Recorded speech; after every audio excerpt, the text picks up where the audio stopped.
What up, y'all? It's your man, American Black Seed Oil. What's that doing there? What's good, y'all? I have not been live in a week or so. Walaikum salam wa rahmatullahi wa barakatuh, because I was sick last week, man. I got so sick, I thought I was gonna. Yeah, everything's going over here. I thought I was gonna die. It's crazy. Anywho, I'm back. We'll have Aaron Clary on another week. In, excuse me, inshallah, talk about finances and whatnot. That's a specialty, especially with the run up to, what looks like the Western world going into a massive recession. So I want to check in with them, see what we could do, how we could do it. Nonetheless, here we are. So, I wanted to just read this story here. It's from Reddit, of course. And yeah, I don't know, man. I think I don't understand the logic of the Muslims sometimes. Sometimes we don't make sense. We got this perfect religion that like, has all the answers, and then we do stuff just on our own that just doesn't make any sense in light of like having the answers of Islam. So anyway, let me go ahead and read this goofy story. So, encountering my ex-husband a decade later. Salam, Reddit family. Let me tell you first and foremost, Reddit is not your family, okay? Reddit is full of like some of the just weirdest weirdos. Anyway, I've been active for quite some time on Reddit, but never knew that this community existed. Being on Reddit throughout the years, blah, blah, blah, Reddit, whatever. Let's get into the story. This is a story of my marriage, divorce, and life after divorce. The purpose is not to invoke criticism or hate, but to provide insight and humanize the aftermath of divorce. In addition, my divorce happened nearly a decade ago. However, an event transpired that has encouraged me to write. It's going to be something with her feelings, for sure. I don't want to belittle this sister's feelings, but it's like everything feels with these sisters. And, everybody wants to be, when I say everybody, I'm talking about women specific. They want to be respected for their logic and reason and, religious practice. And then they show none of it when it comes down to, practical application.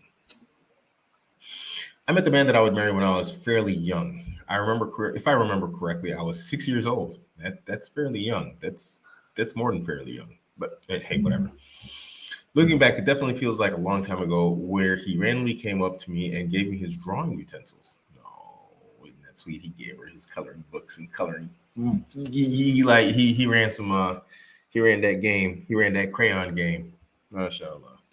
But was overly productive of his Crayola markers. Oh, protective of his Crayola markers. I didn't give her the markers. He gave her some other stuff. Okay. He gave her like the eraser. The old chewed up eraser he didn't want. My ex-husband and I had mutual family friends. As we grew older, we realized that this friendship was blossoming into feelings that were not platonic. Our families and the entire Muslim community knew that we were head over heels in love with one another, and after much persuasion, we got married at the age of 19. Our parents wanted us to wait until after we finished college, but we knew that with this trajectory of our past, we did not want to stay apart. I understand that this was fairly young to get married, but this was not foreign in the early 2000s. It's not too young. This is not, I don't know why. I mean, you're a full grown adult by the time you hit puberty. Not most. I mean, we've infantilized adults in Western society. So it's just, it's just a mess. What we do, we had like Genghis Khan and all these cats, like not Genghis Khan maybe, but like Alexander the Great conquering the known world at 16. Now all of a sudden you can't get married at 19 and 21 because you're too young. Make it make sense. It's more of a Western thing. Anyway,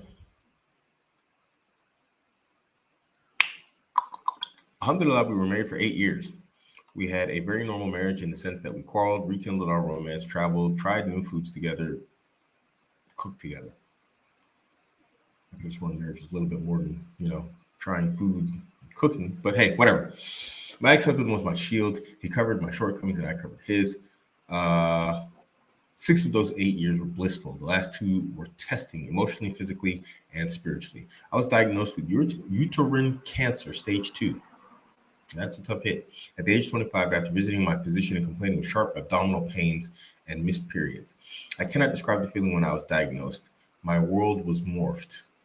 It was definitely a heartbreaking, gut-wrenching experience. After several weeks of being in denial, my ex-husband told me that it was instrumental to seek help before it worsened. I don't know why you wouldn't want to seek help prior to that. After consulting, this is an important point right here. Age 25, uterine cancer. Remember this point right here. After consulting with multiple physicians, we were told that the best measure is to take is having a radical hysterectomy, supplemental to chemotherapy. If you don't know what radical hysterectomy is, that means they just basically they remove her uterus. They just take out all the plumbing. You know, she still got her external plumbing, but the internals that you know make her have periods and babies, they just yank all that out. Up until discussing treatments, I don't think my ex-husband or I actually thought about the implications of having children. That's why I said this point is important. That's why I keep it highlighted. My ex-husband, we always knew we wanted children. We talked about it for years. My ex-husband made it known that my health was first, and we decided to proceed with the treatments accordingly. You know, you have to ask yourself what's wrong with you Muslims nowadays. You get married, and then you don't want to have kids. So basically, they got married at 19. She got diagnosed at 25. So let's say this went undetected for 2 years. She's 23. 19, 20, 21, 22, 23. 5 years to have a kid. You see, this is the problem with delaying. Everybody thinks they got a plan. Everybody thinks they knows what's going to happen in the future. Everybody believes that I got all the time in the world. You know, I can just chill and enjoy life. I want to enjoy life with my husband before we have children. You know, and then what you can't enjoy life with kids. I got 9. Let me tell you something. I was out today enjoying life with kids. It was beautiful. It's a beautiful day. I was out with the kids today and the wife. You know what it was? It was enjoyable. You can actually enjoy life with your kids. It was amazing. I'll even post the pictures just so you know that I ain't BSing. I do this regularly. I was in Berlin yesterday. It's actually, as much as I hate cities, you know what I did? I enjoyed the time with my kids because you know what it is? It's fleeting life. Because one day to the next, how many people have you seen just snap out of existence and Allah snatches their souls out of their body and they're gone? Why wouldn't you enjoy life with your kids? But anyway, coming back to the point, like you get married, they get married, 19, prime reproductive years, and you waste them doing what? What did she say? Cooking and traveling and trying new foods. And I don't want to mock this sister. I really don't want to mock her, but it's like you prioritize that over kids for 5 years. So we're going to go into the story, but I ask right now, the first question that pops into my head was it worth it? Was the trying new foods and traveling and cooking together worth delaying kids for 5 years to the point that you ended up with a radical hysterectomy and now you can't have kids? Remember I said women are good at making bad decisions? And I mean, brothers, this same thing applies to you. Why are you getting married if you ain't going to have kids, man? If you're going to tell her, no, let's wait. If you're going to tell a woman, no, let's wait to have kids, why are you getting married in the first place? Make it make sense to me. Make it make sense to me. If you're not ready for kids, you're not ready for marriage. Don't get married. We're Muslims. We ain't like the other people. We just going around like, you know, sports screwing, because that's what it is. If you're not having kids, you're having sex for sport. Walaikum salam wa rahmatullahi wa barakatuh. So why are you doing it? Get married, have kids. 5 years lost. Now she can't have kids. 5 years of reproductive years gone in exchange for trying new foods, cooking together, and traveling. I'd put my hefty salary for the next 10 years on a bet, if it was permissible, that she would trade all those years in for a kid. But hey, whatever. The idea here is to make you think. It's not to like mock this sister situation, but really just y'all need to stop and think sometimes. You have no promises and no guarantees. Don't act like you do. Listen, life is so like fleeting and fickle and fragile, and y'all are just acting like, especially as Muslims, as if we were people who understand more than anybody else. We don't have tomorrow promised or guaranteed. Man, get married, having kids. Anyway, keep moving. Reflecting to that time of sickness, I can attest that my ex-husband was truly supportive. He was there to clean up after me, held me through the nights when I was senseless with fever, knew all the medications I needed to take. He was my rock. Yeah, alhamdulillah, that's what he's supposed to do. Well done, good sir. Well done. My treatment lasted for a little over a year, and alhamdulillah, it's been years since I am in remission. Excuse me. For the most part, my health is very normal now. On the journey to recovery, I was consoled many times, but somewhere deep in my heart, I did not know how to address my infertility. This is more than infertility. I don't know what you call it. That's sterile. That's not infertility. You're not. Is infertility and sterile? I think they're not really the same. I guess the outcomes are the same. Whatever. My in-laws were supportive of my health, but also were subtle in their request for grandchildren. Months passed. Now, see, right here. We're going to hold on to this right here. Months passed. Although I was healthier, I was weak. This must have had a toll on my ex-husband, who was my primary caretaker. I began to notice my ex-husband's yearning for kids and how this began to become the center of our conversation. Guess that wouldn't really been an issue if you'd maybe done something like had kids in the first 5 years of your marriage. Anyway, I immediately embraced him, but that look emphasized that he desired something that in 8 years of my marriage I could not provide him. Most reading this thread may comment on adoption and how this may have been made a noble alternative. May have been a noble alternative. Excuse me, I'm like tongue twisted today. This is true, but I was physically unfit to take care of myself. We had waited several months and I still felt extreme fatigue. So I want to stop right here and jump into something. Now, let me just go ahead and jump right into what I wanted to lead up to. This is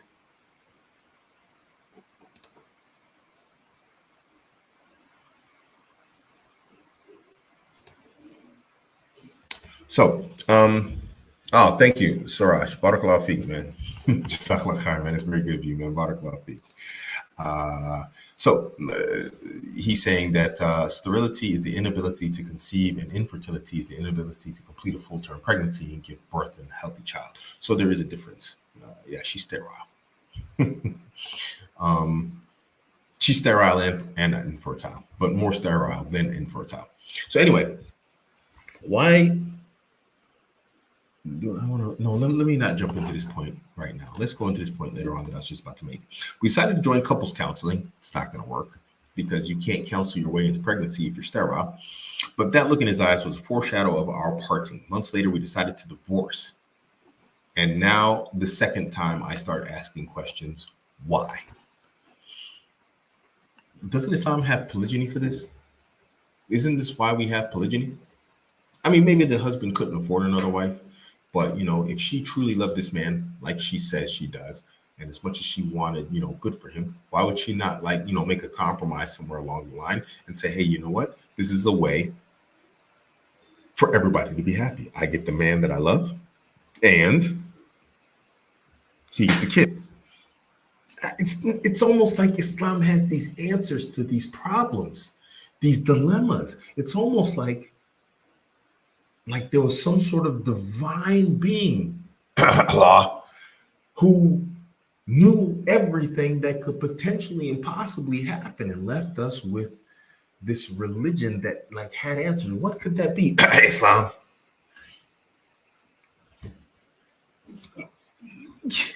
But anyway, let's keep reading. I had much to prepare that this may be a possibility, but the shame, inexplainable grief, anxiety engulfed me, and I saw this man whom I love without limit become someone who is no longer mine. Again, it was completely unnecessary. I grieved for years. You didn't have to. One should not compare grief, but I had the added sorrow that I could not conceive children. You didn't have to give, you could. Most people in our community unabashedly shamed me. A bunch of weirdos. See, now going back to my statement of goofy cultures, this is a goofy culture. So the woman had a radical hysterectomy because she had uterine cancer, and now you're going to shame her? How would you? Tell me these cultures ain't goofy. Someone, well, so they shamed her. Some started looking at my family history to determine if my diagnosis had been a family issue. The hurt was so consuming, I remember it took years before I decided to attend any social gatherings. A few years after my divorce, I decided to move to another state. I did not want to encounter my ex-husband, but I also needed to get away. Everything reminded me of him. It's painstaking when you have known someone for so long and they are no longer there. After the plateau of emotions and on my journey of self-healing, I never held hatred for my ex-husband. I have forgiven all those that have hurt me in the process and perhaps those that I may have hurt as well. It's very gracious of her. However, you never forget someone with whom you once were romantically involved with. They always haunt a part of your memory, and that is the human condition. Yeah, true. Some days I thought about my ex-husband a lot, and other times his silhouette made its way into my dreams. That never goes away, and I wouldn't contribute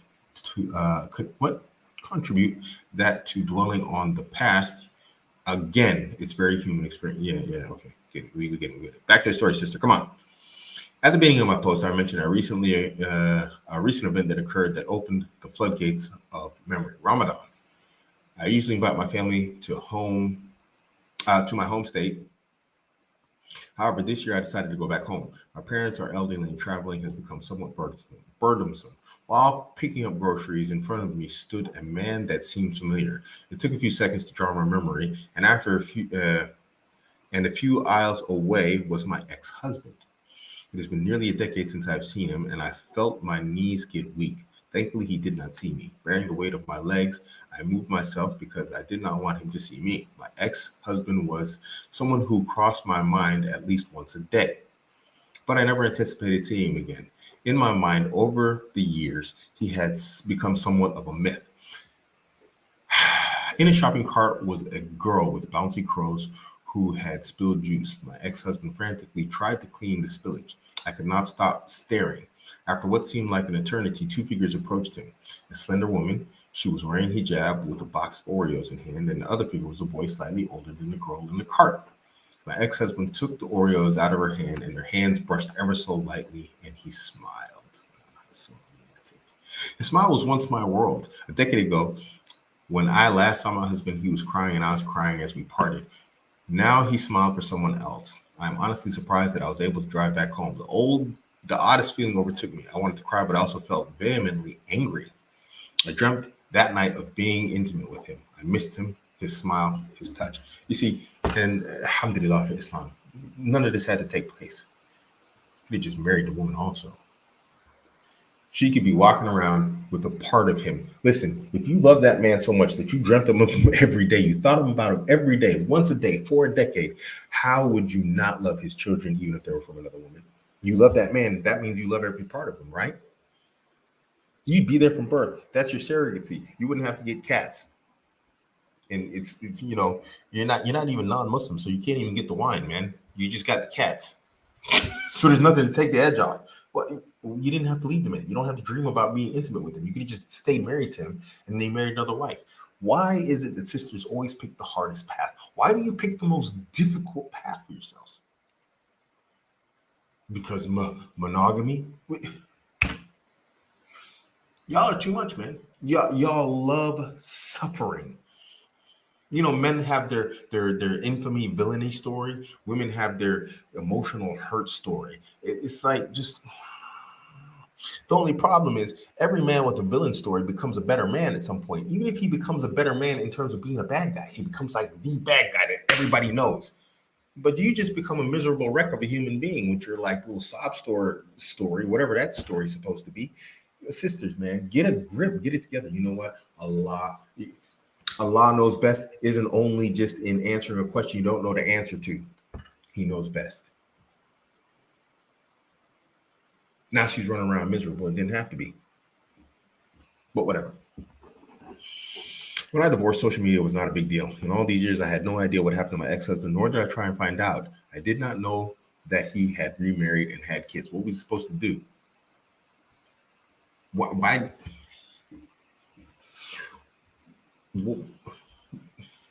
He wanted kids. What do you think he was going to do the moment y'all divorced? Unnecessarily. As I lay at night repeating him in my memories, I had to make a conscious effort to ask Allah to bless him. Bless him, yeah. Bless him with a second wife, aka you, sister. Take that shot, sister. Go hang out in the shopping center and take that shot. Get your man back, okay? Because you ain't forgetting him. There's no way you're gonna have a healthy relationship with another man with that sort of like weird bond thing you got going on in your mind and your heart with him. You will never enter into a healthy relationship with a man other than him. Go back to your man. Go back to him. It's okay. It's okay. Y'all can do the halal hokey pokey dance in the bedroom at night. You know what? You got like you could be stepmom. Just be a good one. Don't be the wicked witch stepmom. I don't know. What's wrong? Oh man, super chat. Sorry, my bad. Mohammed Gabballah, Barakallah Feek, $100 super chat, man. Jazakallah khair. Good looking out, Uncle. Assalamu alaikum. Wa alaikum salam wa rahmatullahi wa barakatuh. Jazakallah khair, ya akhi kareem.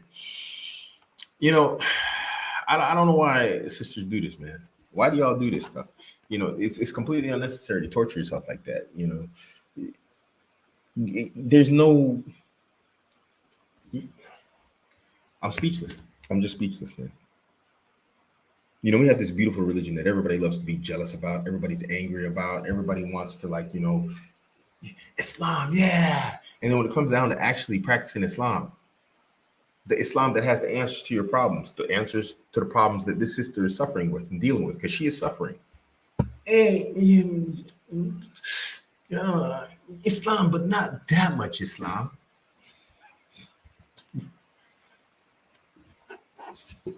I don't know, man. I don't know.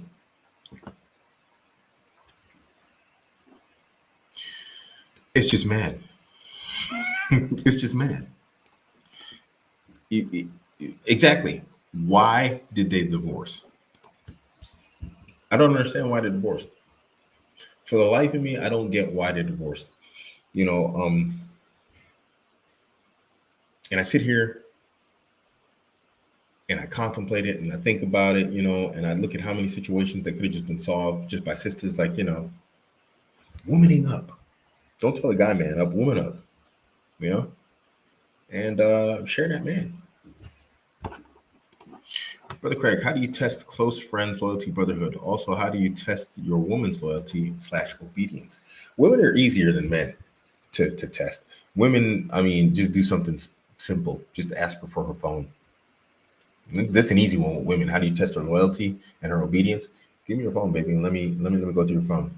Hey, babe, yeah? Give me your phone. I want to go through your phone. So I'm going to go through your gallery. Yeah. I ain't gonna find no dodgy pictures like, you know, who's this? Who'd you send this to? Type of pictures. Nah. Okay. All right, I'm gonna open up your social media now. Yeah. You got WhatsApp here? Let's see WhatsApp. Let's see WhatsApp. WhatsApp. Girls. There are no dudes in here. What's going on? I don't have any dudes. What other social media you got on here? Let me check some other social media. Instagram. Let me see. Let's check the DMs. Who up in your DMs? A bunch of girls up in your DMs. You got more girls in your DMs than I do. That's something. You gay. Oh my. Let me check your Twitter DMs. Oh my. No, don't. There's a bunch of girls in here too. Yeah, so ask her for a phone and see how she reacts. Oh, 1 second. Here's your phone. Yeah, finished? Yeah, of course. Anyway, so with the women, it's an easy one. Guys are a little bit tougher. You know, one thing you can do is involve money. It's a dangerous thing, though. I wouldn't say huge sums. But money seems to be a real, like business and money seems to be a real good definer. Now, if you're not business oriented or business type of guy, then of course it's going to be a hard one to pull. But every time I've done business with someone that was considered a friend, It's gone bad every time except twice. 2 times it didn't go bad. The site admin from Abuamerican.com, you know, he had access to my PayPal, everything before PayPal banned me. He could have just taken all the money and ran off, and I could have basically done the same to him. But we had an agreement, and it just worked out. It worked out perfect. And then later on, alhamdulillah, he became Muslim to top it off. So not only did I gain a business partner, he became a friend, and then he became a Muslim also. So he became a brother in Islam. That seems to be one of the number one determining factors for me right now. It is how dudes do business, because at this point I'm not really trying to mess with a bunch of dudes. I mean, I got friends that are just friends, but at the same time there has to be a positive benefit to having that friend other than just like, we chilling and whatnot. I'm not saying that you have to like use each other, but at the same time we should be trying to advance and grow together. So when you do business with somebody, the real person comes out. Like there was a guy I met on Twitter, seemed like a really cool guy, tried to do business with him. He just turned out to be a dodgy dude. I never did him wrong, but he acted like I did him wrong. And people in the men's community, especially my admins group, they can attest that I never did that guy wrong. But he was mad. He was upset. I guess because he didn't get over on me.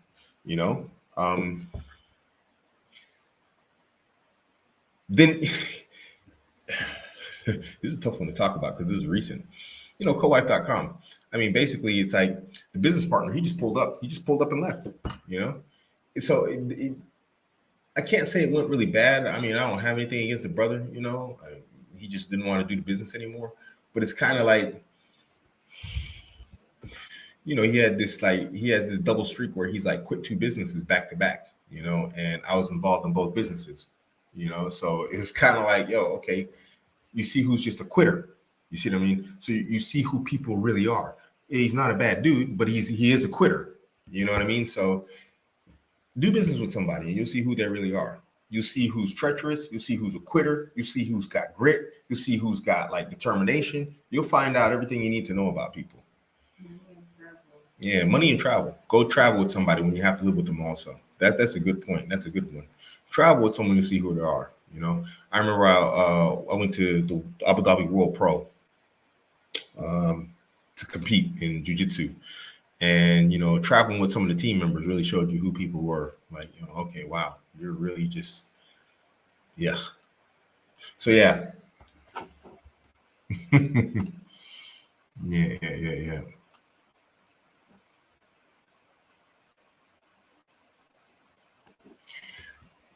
That subreddit page has 80% South Asian demographic. I'm pretty sure her husband was Asian. Polygamy is looked down upon in that community. He wouldn't have gotten a second wife. Too scared. Yeah, but now some sister's been suffering for a decade straight. I mean, is that better?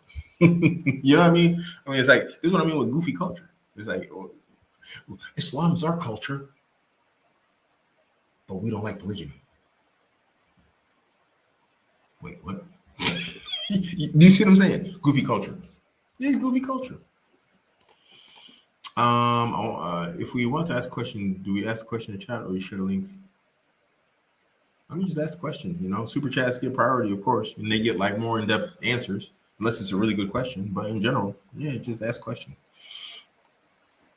I'm not sure which one this is. Let me see. This is subreddit. This is r/Muslim marriage. It's a gold mine for just goofy relationships and stuff that's going on. So yeah. Anyway, I said if you want to come on live, you can come on live. I will drop the live link in the chat. Don't be a goofball when you come on. If you come on, don't be a goofball. Ask questions. Don't be a goofball when you come on. It doesn't matter. Be a goofball. You know what? If you be a goofball, it further justifies why I'm such a rude boy in the comment section of my videos.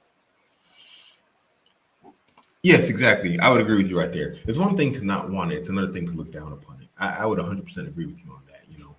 It's just madness. So yeah, this is that goofy culture stuff.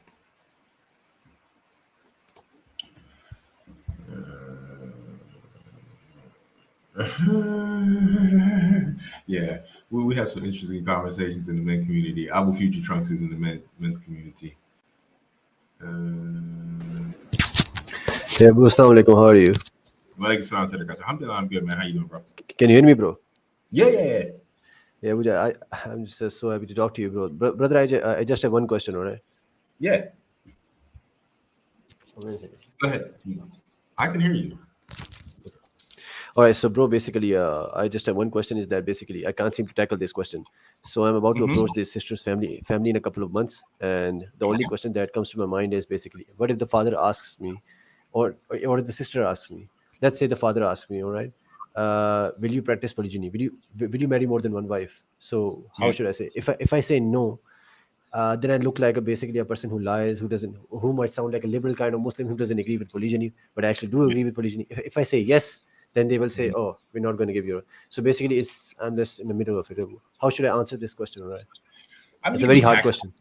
You could be tactful. Say, hey, I mean, I think all men, somewhere inside, this doesn't have to be exact words, but somewhere along these lines, I think all men want polygyny some way or another. It's just, do they actually practice it?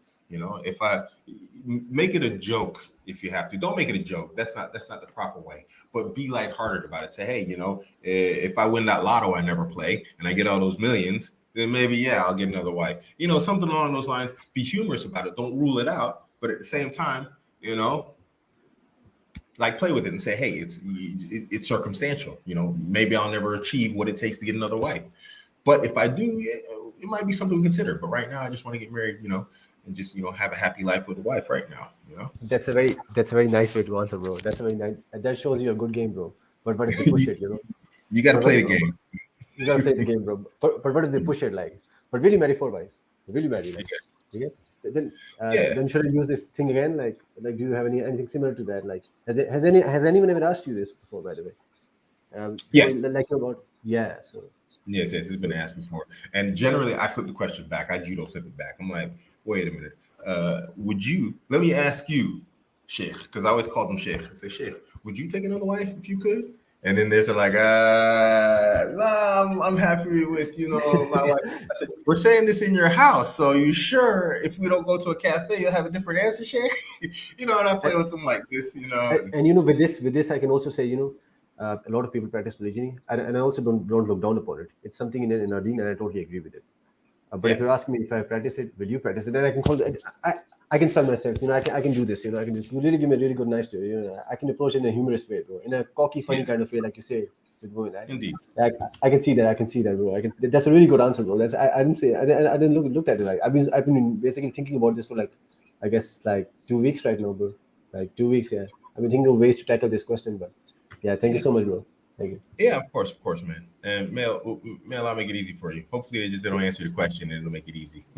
Yeah. Thanks, man. Thanks. All right. All right, sliding. Uh-oh. This person has troll vibes. Troll vibes. What's up, Enos? No. I'm a subscriber. Alhamdulillah. Assalamu alaikum. Walaikum salam wa rahmatullahi wa barakatuh. How are you, man? First time speaking to you. Alhamdulillah, I'm good, man. How you doing? Alhamdulillah. Thank you very much, man. Thank you. Can we speak about polygyny? Of course. Yeah, of course. Yeah, thanks.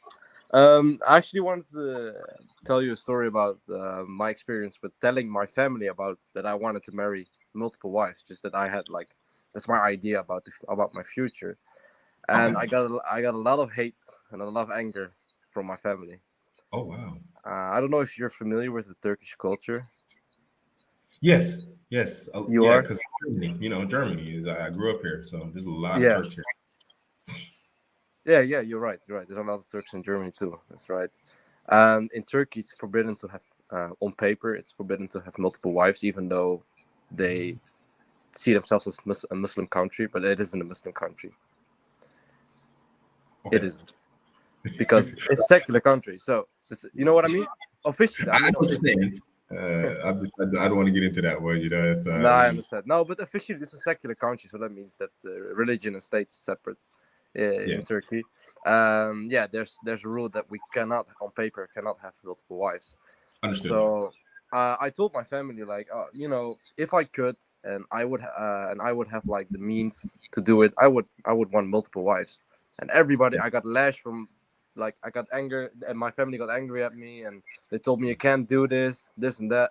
And even my male cousins, my older cousins, they told me, no man, you're dirty, this that, you're only doing it for the sex. I said, no, how do you know what my intention is and stuff? I try to explain it to them, but they just don't understand. And it's Yeah, what you just said like 10 minutes ago. It's so cultural. It's a goofy culture.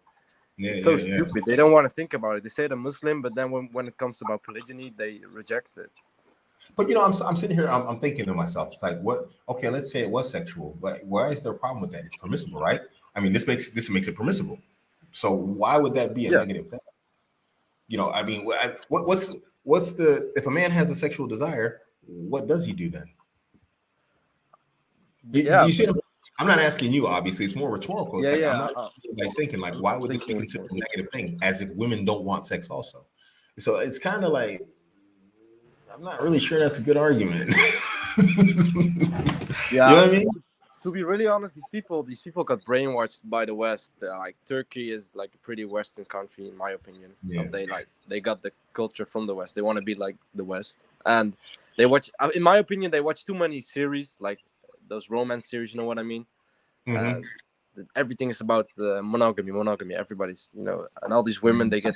In my opinion, they get brainwashed. They don't learn about Islam, but they learn about their own culture. It's weird to me. It's very weird. Sorry. Yeah, but when we look at like Western society, I mean, that's the always crazy thing about like secular societies. It's like prostitution has become legal in almost every secular society you can think of in the West. I can't think of too many. No, it is. So it's like these are the alternatives. You're allowed to have like 5, 6, 7, 8, 9, 10, 50 girlfriends, as many girlfriends as you can manage in your time. You're allowed to have. That's legal. But then if you want to marry 2 wives and take care of them, you got to go to jail.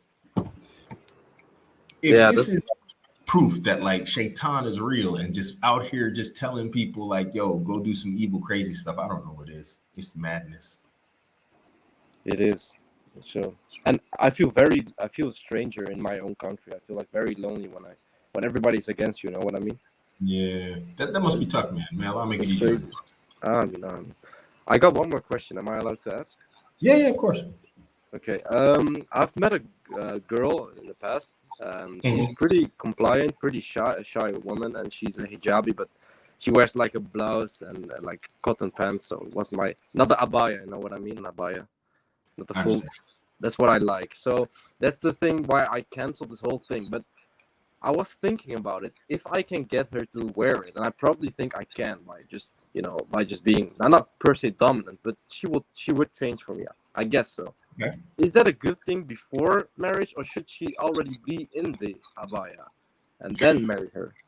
I mean, ideally, you want a woman to be practicing a religion because what she's supposed to be doing when she's married is the same stuff she's really supposed to be doing when she's not married. I mean, Yeah. that's the beauty of Islam. It's like it's consistent. There's congruence across the board. She shouldn't be having male friends. Shouldn't be chatting with dudes. Should be covering properly. She should be doing all this stuff prior to being married anyway. So Yeah. it's like, yo, why don't you just go ahead and do it? Because I'm going to want you to do it, and you should be doing it anyway. So yeah, if she'll do it, man, get her to do it. That's always a positive, because go ahead. No, sorry. Yeah, because there's a speaker. I don't know if you know about him. His name is Abu Khadija, and he did a talk a long time ago called Salafi by Association. Because I'm Salafi, and so he's basically saying, he was like, in that talk, he's saying sisters are like Salafi just because their husband are, and if your husband was a Sufi, then he'd be a Sufi, and if he was a Kharijite, then you'd be a Kharijite, So what you don't want is you don't want your sister, excuse me, you don't want this sister practicing Islam for you. You see what I mean? Yeah. It's more important that she's practicing it for the sake of Allah. So you want to make sure, that's a thing also. You know what I mean? But if her Islam gets better through you, by you, because of you, then khalas, accept it, Okay. And Allah knows best. Of course. Thank you very much. All right, Sheikh. Yeah, man. Thank you very much. All right, bro. Blessed day. Alaikum salam. Nah. So yeah. Sorry, properly. Indeed, the Prophet Sallallahu Alaihi Wasallam told the youth to get married. Why? Because it helps them lower the gaze. Yeah, it's pretty clear. Yeah. Any advice for brothers that grew up in fatherless, female-dominant households in order to grow their masculinity and edge? Well, you want to surround yourself with men first and foremost. I mean, you want to get into like we got a men's community. I think we're a bit unfocused. I think we spend too much time talking about women. It's odd, a bunch of men get together and all we do is talk about women. I think we need to focus more on business and resource accumulation, religion, because our time is fleeting, and this is why religion is important. And resources are becoming scarcer and scarcer because we're going into a recession. So I mean, these are the two things that we need to definitely stick together as men. So I would say surround yourself with men who have the attributes that you want. Try and find masculine Muslim men. Obviously, guys out here following Andrew and whatnot. Look how that's working out. All right, so make sure you're surrounding yourself with masculine men. Then I would say after that, get yourself into a combat sport, because what happens with combat sports is a lot of guys don't realize how imperceptible the change is. And it's like bodybuilding. I've said this before. You get bigger and you don't realize you're getting bigger, and everybody's like, "Man, you're huge now," and you're like, "What? I'm still skinny." When you look in the mirror, it's the same thing happens to you with combat sports. The change happens and you don't notice it. And by the time you notice it, it's like you've significantly altered so much. You've become so much more than what you were that, mashallah, what I mean? That masculinity, because what it forces you to do, combat sports, it forces you to control aspects of your personality that are generally out of most people's control, like your fear. Fear is a big deal. Fear is how women operate in the world. So one thing that's going to separate you from women is your ability to swallow your fear when it wants to overwhelm you and overtake you. Abdul-Malik, salam alaikum. Salam alaikum, Sheikh. How are you? Alhamdulillah, I'm good, bro. How are you? Sorry. Yeah, I'm good, bro, man. It's good to see you back in good health, man. Alhamdulillah, bro. I'm happy to be back in good health. My wife would tell you, man, I thought I was going to die, man. I really was like, yo, I ain't ready. I'm not ready. It wasn't, Yeah. So, I was talking about my sickness the other day when I got sick at work, and it was just like I came home. It was like 2 days, bro. It was straight murder. Just, bro, you couldn't lie down any direction. You couldn't stand up. There was pain from head to toe. Just, I don't know what it was.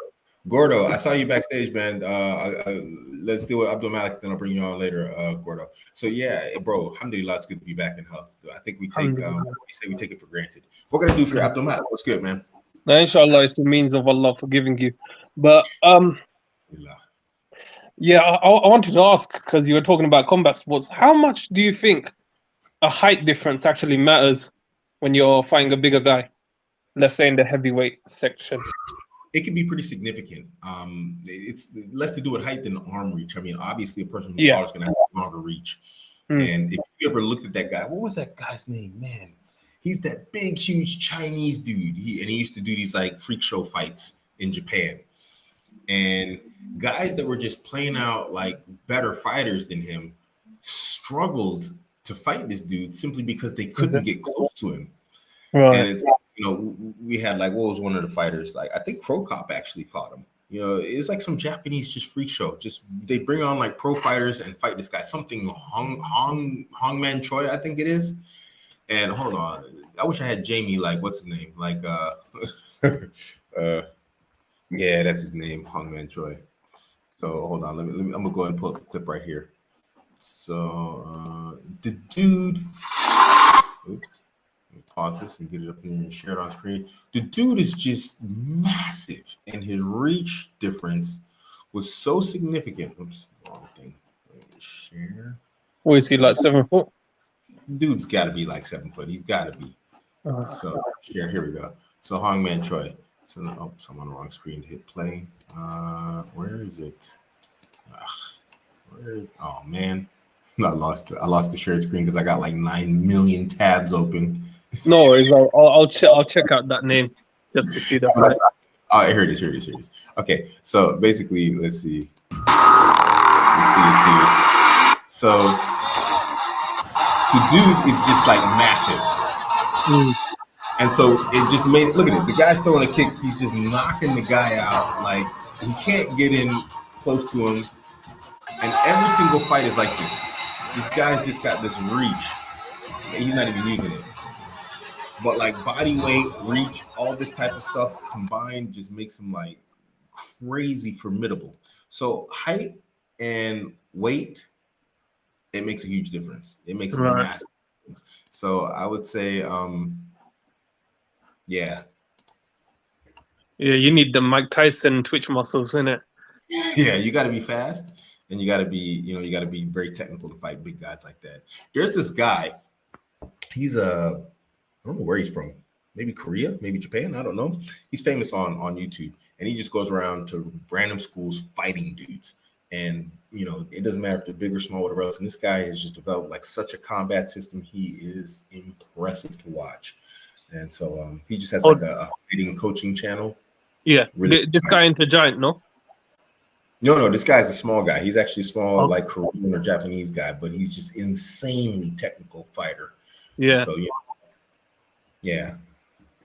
Nah, no worries. Because I asked that because when I was younger, I used to get a bit insecure. Like I'm not a short.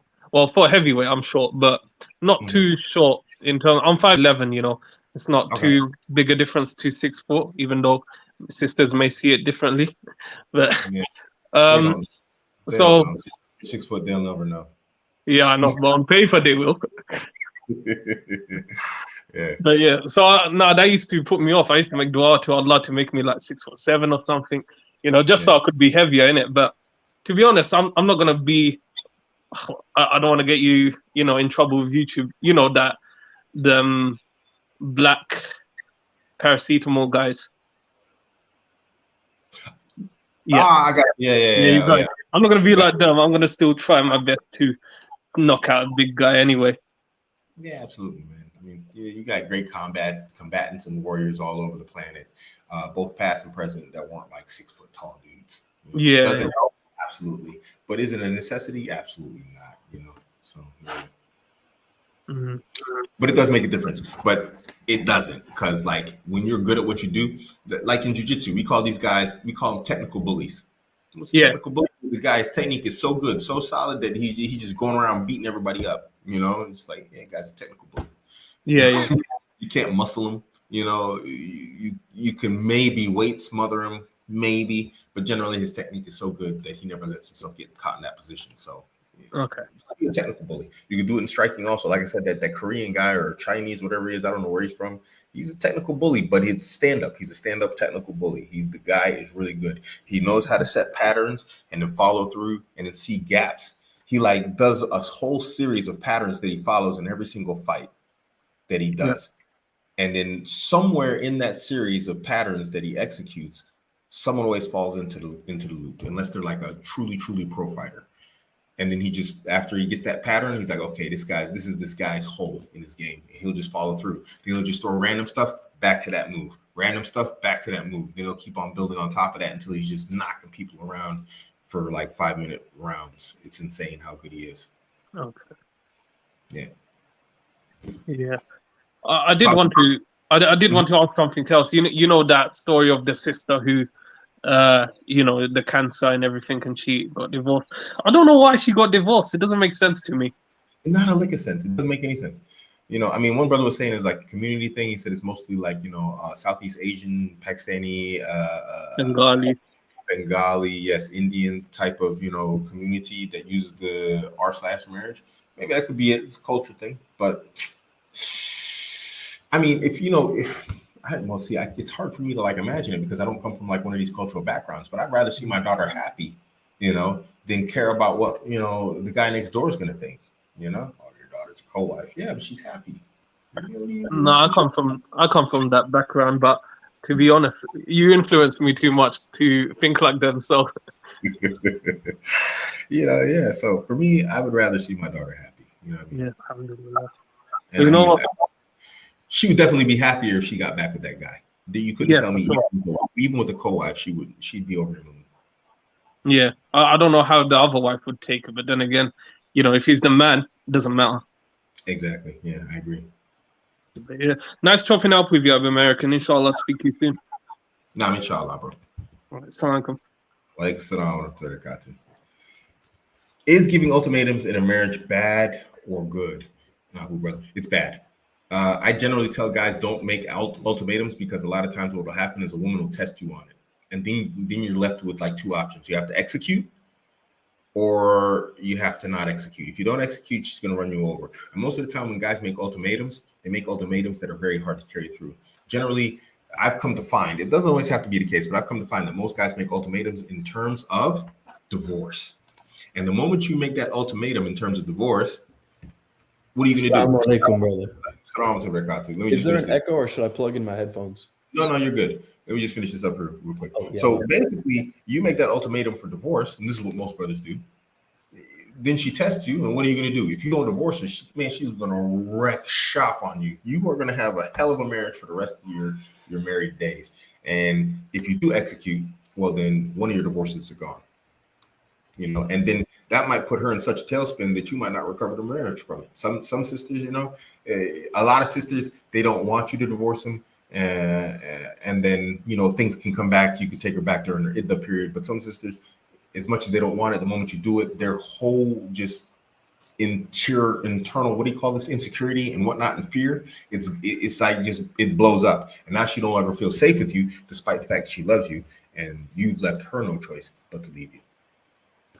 So don't set ultimatums that you're not willing to execute. Just in general, don't set them at all. What's up, good? What's up, Gordon? Assalamu alaikum, brother. How are you? Man, it's a beautiful thing, bro. I think I started watching your channel in November after a friend of mine started giving me dawah in October before I was a Muslim. Reverted in January. Alhamdulillah, life better than ever. No, sahlan. Welcome to the deen, Amazing, bro. You know, what you're saying before kind of derailed my train of thought. You said you don't like ultimatums, or you're just saying ultimatums that you won't keep. Yeah, generally you won't keep, but in general, I try not to set ultimatums because you will have to execute. The women they don't leave you an option. They always got to push the boundaries because I always say it all the time. Women are good at making bad decisions. Yeah. You know, and so she's gonna be like, is he really gonna do it? And so I always set these little mini ultimatums, you know, that they understand when you execute that mini ultimatum, she understands you're gonna execute the big ones too. Yes. It's an interesting thing, man, because I've had I'm 23. I got into red pill and pickup at 15, but I became a Muslim in the beginning of this year. So I had to drop all the women from Jahil times that did not want to get on the program. And so it's an interesting thing because I always found the ultimatums to be proper when used correctly. Like, hey, you know, if you want to go out to this girls' trip, I'm not going to be here when you're back and I'm going to get a different one. You know, a lot of girls do test it because they're not sure if you really mean it. But I think you're right. When you have those mini events where she sees you're really about it and you're really genuinely going to do it, usually it's better to demonstrate and not explicate, like you say. There you go. Exactly.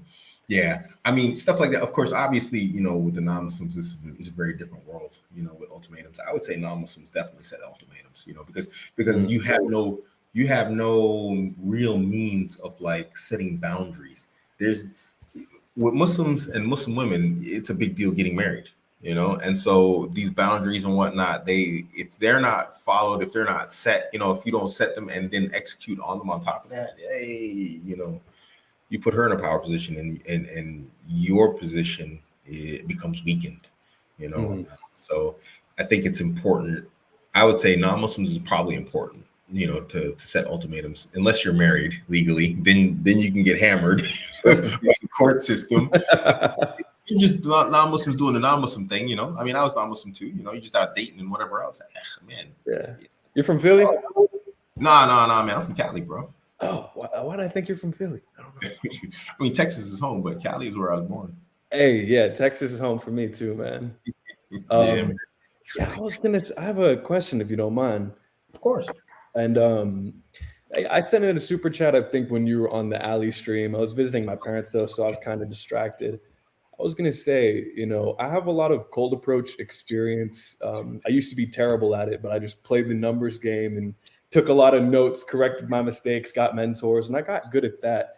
And I don't find it difficult to get women, but being in Texas, I'm basically right down the street from Elon. I'm outside of Austin, but I'm in like kind of a rural town, Bastrop. Yeah.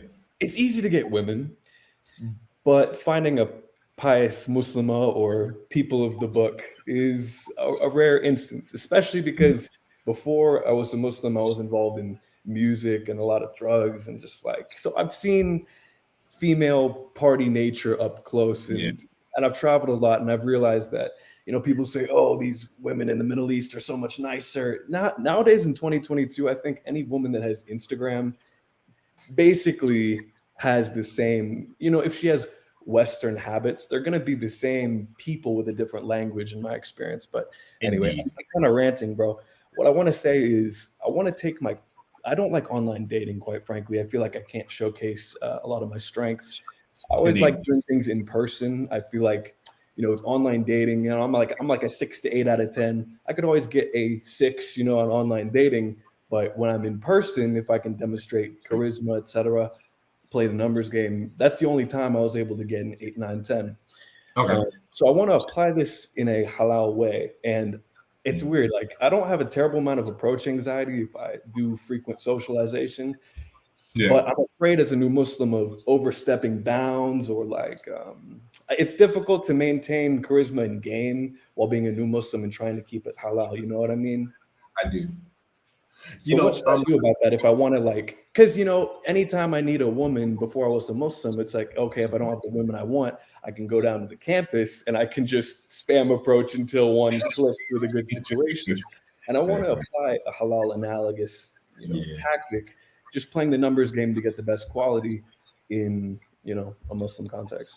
I did this in London. So in London, I would just make straight approaches.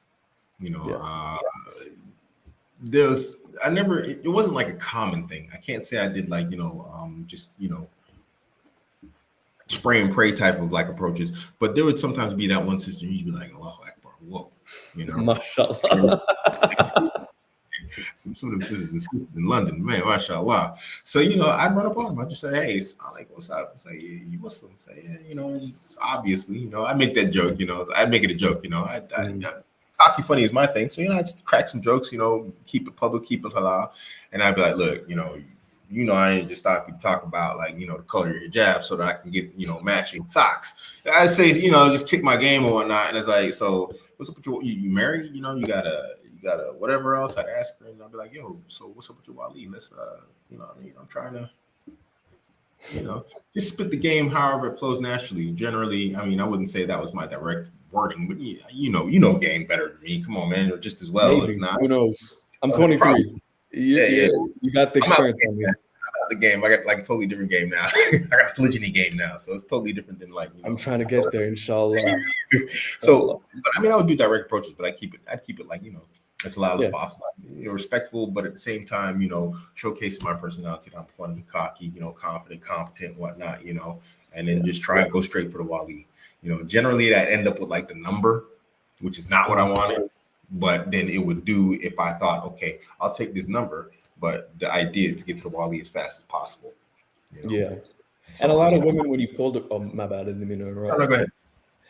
A lot of women, they, on the initial approach, they're like, oh, do you have Instagram? You know, if their interest isn't super high initially, they typically, or if they feel like a little threatened, they're intimidated, they might not give the number initially. What do you think about, you know, I've done it different ways. As of recently, I've been trying out having my number written down, and I just give it to her, and I'm like, you can give this to your father, or, you know, before I was a Muslim, you know, I would just be like, hit me up. It's kind of like ball is in your park, and then if you know, a message or whatever. I've tried it, and it's never worked for me. Not once. I've never had it work for me. Interesting. That's my personal experience. I've given out my number. I've tried it before. It's never worked for me personally. Yeah. So because if their interest is high enough, they're just going to give you their number or their basically number. Best to take, because women want you to initiate always. You know, they always want you to initiate. So if you give her the money, if you give her your number, she's basically, you put her in the hot seat of initiation. Okay. And so, you know, she's sort of like, you know, she's not going to want to make the first move. Generally, you know, women always, they still want you to make the first moves. You know, all that feminism, all that stuff is all fake. You know, they want you to, you know, pull the trigger. They want to be the selectors and the, you know, the gatekeepers and whatnot in that regard. So I've never personally had it work for me. You know, I just shoot for the number, and generally that's always worked. You know, or I just didn't get it at all. And so Yeah. Okay. Yeah. There's not a lot of Muslims around me unless I go to Austin. There's a tiny bit. But when I go to Houston, I need to visit my mother in Houston a little more. Maybe I find some area. All right. That's awesome, man. A lot. Where I'm at, there's nothing out here, so I use online a lot. Mm. But it's I've tried something new, and I've talked about this before. Is I use social media as a funnel. So basically, because I don't have a lot of time to be on applications, what I do is I just basically put my Instagram inside of my profile, and then generally you start seeing like a sister with high interest. She'll start liking a lot of pictures. So you see like some new follower that's a sister, and then she's like 9 pictures, and so that's like that's her signal, like, yo, what's up? I'm over here. It's So easy. yeah, so then basically you go from there. That worked for me. Dating apps are cesspools. I mean, I know secular dating apps are cesspools, but I heard like Muzzmatch. I don't know what apps you're talking about specifically, but I heard like Muzzmatch was a cesspool. I have not been on that. It's not much better. Yeah, the filter, you got to do some serious you know what I mean? You got to really filter and vet on those applications. All of them. I think you really have to do like your deep digging, deep dive homework on these sisters. There's some dodgy sisters out there. Let me tell you. They always talk about brothers, man. Let me tell you, some of these sisters, man. Oof. Yeah. You're right, man. You're right. What my tactic was kind of lately is every time I go to the masjid, I'm instead of doing cold approach, obviously, because it's all dudes, I just apply the same tactic of greeting everyone I pass by, of course. And I feel like that's sunnah, if I'm not mistaken, to greet everybody in the masjid upon entering. And so every time I go, especially on Jummah, there's not a lot of people at the Fajr prayers in Texas, obviously, but I always meet 1 to 10 new people every time I go to the masjid. Okay. And I figure that's like a good way to outside, because I deleted all my social media. I feel like there's too much fitna on there, especially previously living kind of like a rock star life. There were many women that weren't accepting that I wanted to be a Muslim now, Maybe I should have kept it because I know Instagram is the new dating app. That is very much true. But what do you think about that? Because ideally, I want to meet a woman who I meet her father or her brother, and that guy knows my character, and I know his character. I know that the father's not a P word, you know what I mean? Because a lot of these dads at the masjid in America, a lot of these fathers, man, they're high earners, but they're simps, man. They're cowards, bro. Most American Muslims, sadly, cowards, bro. The men. And so I don't know. What do you think about that? Kind of like spam approaching the dudes and building connections. Yeah. Okay. So going back to the first part about social media, in general, I'm not a fan of, simply because I've never found a single woman that responsibly uses social media. Nobody can show me a sister that is on social media using it responsibly. I challenge anybody to show me a woman that has a healthy mentality, personality, and relationships that uses social media. Never seen it. So using social media, I would say no. And my wives are on social media, and they have negative outcomes on them also. It doesn't have to do with men or other type of stuff. Stimulation's bad for you. Yeah, it's just bad for them in general because that is their prawn. And just imagine if we just go around openly abusing prawn, we'd be like a wreck also. So they're just going around using this stuff, but they're on there, but with supervision, like I showed with the phone earlier. So as for social circles, I say it all the time. Social circles, that is king. So, building networks and social circles, just like you would with business, it's the same thing with relationships. Build strong social network and, try and get married through there. It is very difficult as a revert, though. Because most of these, I don't want to sound rude, but most of these people, are very cultural, and they're not trying to they're not trying to. I have tattoos. I'm a dog guy. I used to make music. That's where I made my money. Low chance. Exactly. So most of them are really going to judge you really hard. Like tattoos and stuff. They're going to be looking at you like, oh, this guy. Because in their mind, what they think is, they think I'm Arab. They think I'm Arab. They think I just left Islam and then came back conveniently. Yeah, well, that's what they think. They think we're going to leave Islam, because, or they think we never became Muslim, you know, and so yeah, it's very, very difficult to deal with that because they're thinking, and I mean, let's not say it's entirely unjustified. You know, they're wondering like from a cultural aspect, you know, from a religious aspect, how are they going to be raised? I don't know, where is this guy right now? Where is he going to be in 10 years? You know, there's no history of like religious practice or whatnot, you know.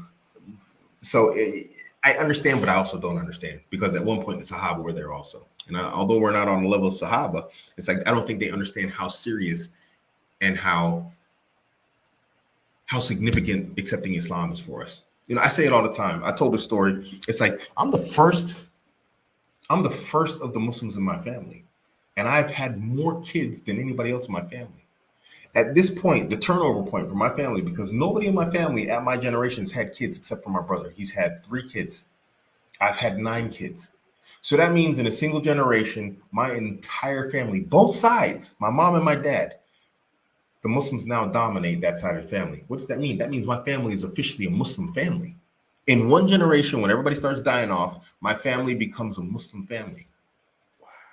So we've gone from just being non-Muslims to Muslim families from a whole. The non-Muslims are a minority in a single generation. I don't think they understand how serious this is. They think, hey, you guys, you just became Muslim, yada, yada, blah, blah, blah. It's like, you don't get it. Another example, and I hate to rant, but let me give you another example. My wife, she left the UAE and she went to Ireland. You know, so she's working in Ireland. And she's ready to leave because she's like, this place is tough for you on your Islam and your Iman. I'm like, welcome to what we deal with. This, you think people, now she's never been like, you know, hard on reverts or anything, but it's like, y'all think this is easy.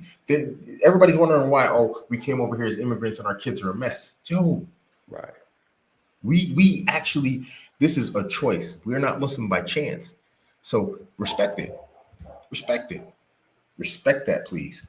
They don't understand. So I do understand at one point, but at the same time, it's like, yo, do you understand what we had to go through to get to where we are, to take our shahada and then openly profess our religion, change our lives? Yo, you know, just like I do, bro. It ain't easy even up on them hoes. Come on, man. They bad. Y'all, these guys always talking about how do I make a non-Muslim woman into a wife? Yo, this because they're bad. We gave all that up. We didn't become Muslim for the multiple women. I never thought I would be turning down that in my life. But alhamdulillah, it's not my strength, bro. Yeah. I'm in Berlin, bro. I'm in Berlin and I'm in half decent shape. And I'm freaks in Berlin, bro. They don't even know. Oh, man. I just stay out the city, bro. I don't go by 6th Street no more in Austin, dude. That's an international brothel, Sodom and Gomorrah. Yeah, so they don't get it. They don't understand that this is a conscious choice that we've made and we've stuck to. And it's not easy, you know. So they need to respect that also, you know. But to a degree, it's kind of understandable. Some reverts are lazy. Yeah. But the good ones are typically stronger in deen than most of the people born into it. Similar with Christianity, because I grew up Baptist. I saw some people convert to being Baptist Christians when I was a kid. And oftentimes the people that came from a secular society in China, they went the hardest in Bible study in the church, etc. And I think it's very analogous, I've seen, to man. Yeah. So, you know, bro, I'd say put your irons in the fire, you know, with the people socially, you know, let them know. It's like, hey, you know, I'm a reaver. I'm looking to get married. And at the same time, I wouldn't rule out, like, you know, I wouldn't rule out apps. Because I'm going to make a profile on. All my wives are actually, I met on apps, and alhamdulillah, you know, I have a good set of women, you know, that I have no complaints about. But I had to do a lot of vetting. I had to do some retraining, you know, and whatnot, you know, no matter how much people dislike that word, you know, because I need her to be my girl and operate and function the way that I want her to be as my woman. You know, because if I'm going to go all out for her, then she needs to go all out for me. So, yeah, you know, it's possible to find good women on there, but, you know, it's a massive search. You know, it's people don't like the word train, man. But, I mean, to me, bro, I learned some of this game from old school pimps, and I had to convert that into halal. Training is a very real thing. I mean, we have to train ourselves as men to be disciplined. So why is it any different? They say, "Oh, you're treating me like a dog. You're using dog terminology." It's like they don't realize we have to use some of this stuff on ourselves, and we have to apply scrutiny to ourselves. So, Absolutely. But thank you very much for the advice, and appreciate it. Nah, brother. Alaikum salam wa barakatuh. Abuamerican, you need to hop on Fresh and Fit. Collab will be interesting. Yeah, I have an open invitation to Fresh and Fit. They still want me to come on. I don't know when I'm gonna get to the US. I really don't. This is the first vacation I've taken since last year. I'm on vacation right now. First time I've been on vacation since last year in November. And I don't see me taking another vacation for quite some time. I'm gonna try, but yeah. With women having HK, what's up, man? So with women having rights and having legal advantages over men, how much longer before civilized semi-free society ends? I think we're on the path already. But I think that's coming by way of recession and just the way these governments are acting. I think if they can use women to do it, then they will. But I really think at this point it's disconnected. We saw this with a particular disease that went around, this new one that's going around that's really only going around with a certain demographic of like sugar-blooded men. They're just trying to find ways to just like put us in a box and keep us there, so yeah.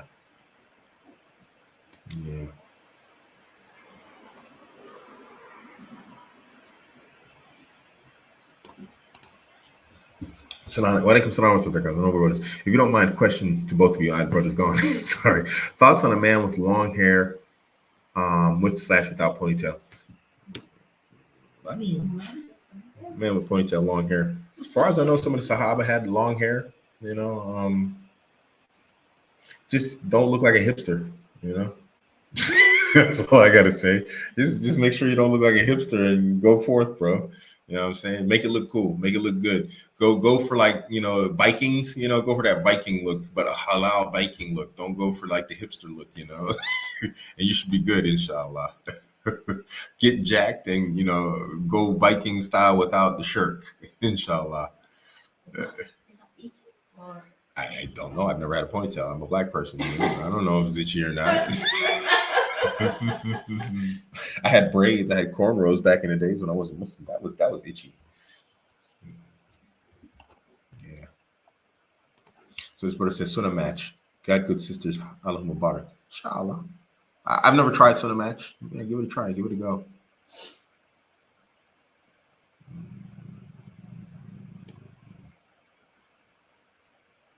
Let me see. Just going through some of these questions here, guys. Wow, hour 17 minutes. I didn't know time went that fast. Brother's got natural charisma, mashallah. Alhamdulillah. Brother, what do you think of Matthew Tijani's No Strings Attached Nikah? I think he gets a bad rap. I don't think it's a bad idea.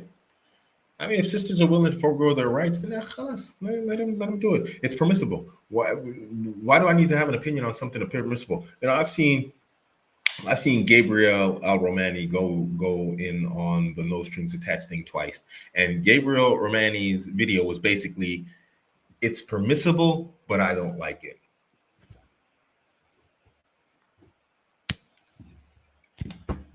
Okay, so you accept that it's permissible. Khalas, that's the end of the conversation. That's it. It's permissible. How I feel about it?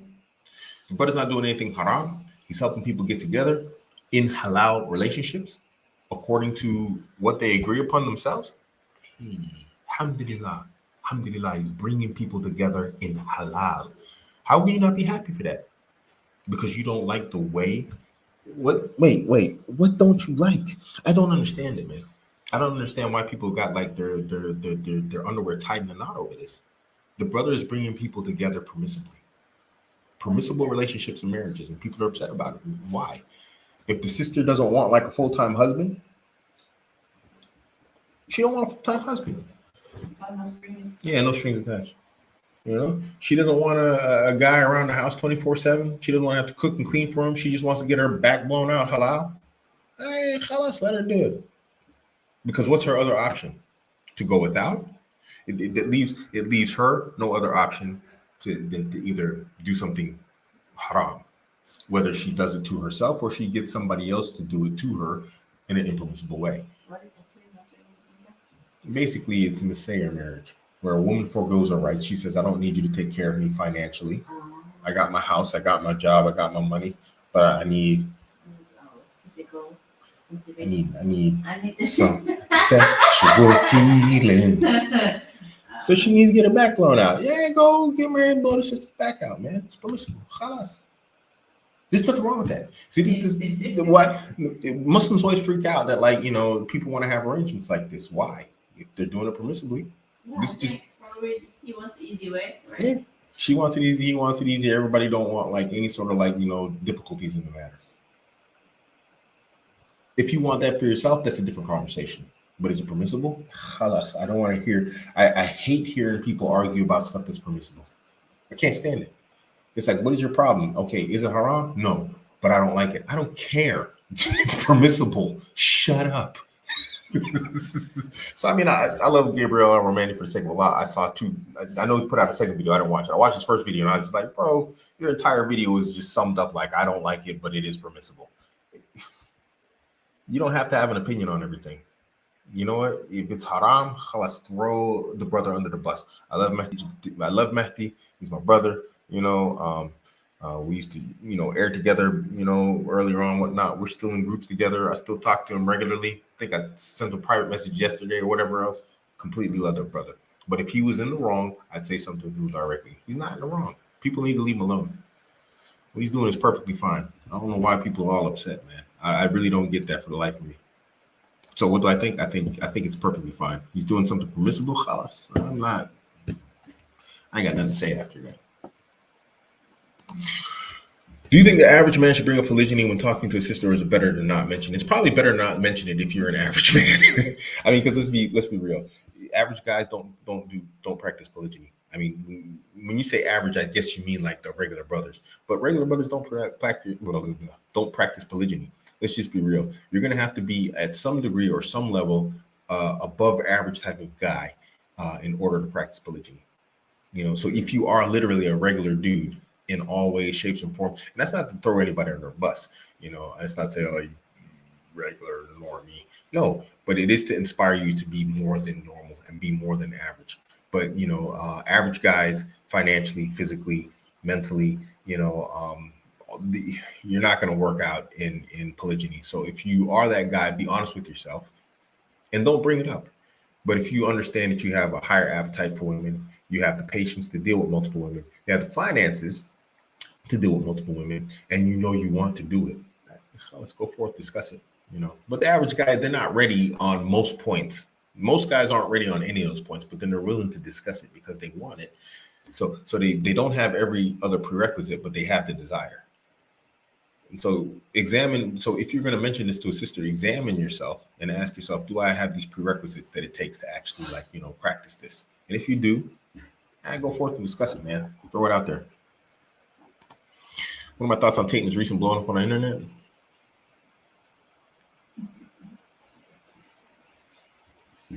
It's genius. It's genius. Guys, you know, people underestimate the guy's intelligence. I think he's smart. I think he knows what he's doing. He definitely knows how to capitalize on infamy. And this is what a lot of people miss. You know, people miss that everything he's doing is about fame. But famous and infamy are directly related. Look in the dictionary. Just one is being famous for being evil or being, you know, for bad things. He has embraced infamy. And not only has he embraced infamy, he has monetized it. Freaking ingenious. Making the Muslims angry, infamy. He knows what he's doing. The guy's not stupid. He knows what he's doing. He knows how to trigger people, and he does that. And what does that do? It just makes him more famous or infamous. And then the more you see him, the more he capitalizes. It's free advertising. The man's a genius. I think we will see a lot of women switch to their natural state. Behavior. Yeah. After this, because this is kind of, I don't know, women adjust very fast when they know that man doesn't like them. They will switch behavior. Indeed.